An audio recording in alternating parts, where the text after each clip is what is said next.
সে চেয়েছিল একটি সত্যিকারের প্রেমের কবিতা লিখতে।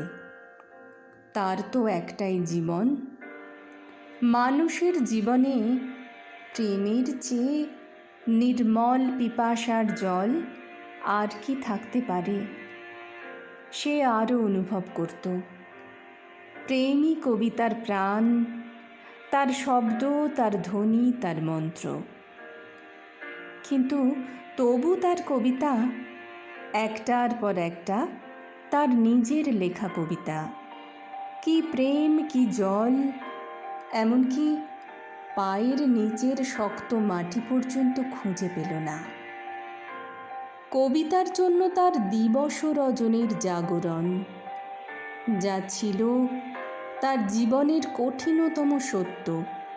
প্রেম নয়, তাকে বারবার অপ্রেমের দারুণ আগুনে ছুঁড়ে দিয়ে বলতো, এখানেই তোর পরিশুদ্ধি।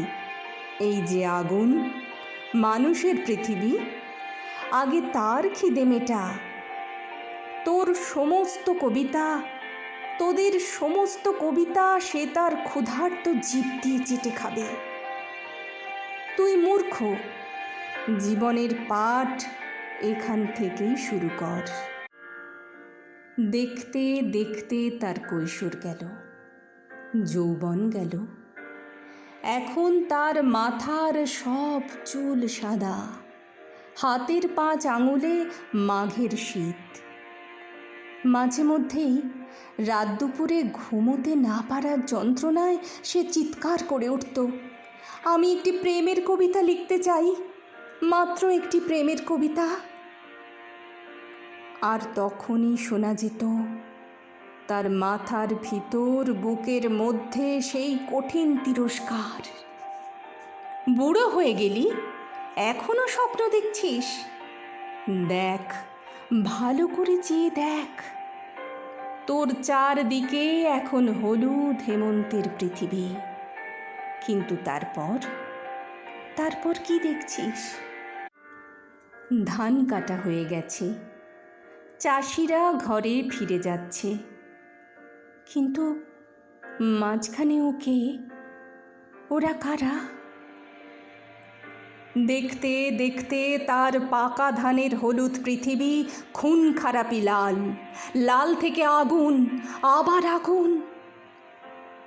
আগুন, তুমি আমাকে সারা জীবন ধরে পুড়িয়েছ, কিন্তু আমি তো শুদ্ধ হলাম না, শুধু পুড়ে গেলাম।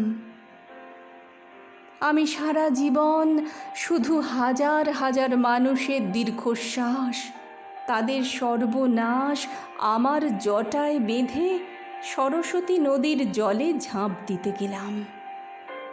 কোথাও তাকে খুঁজে পেলাম না। তুমি আমাকে কি জীবন শেখাও আগুন? এই কি মানুষের জীবন? তার একটিমাত্র প্রেমের কবিতা। কবিতা, তুমি এখন 3 ভুবনের কোন অতলান্ত অপ্রেমের মধ্যে ঘুমিয়ে আছো।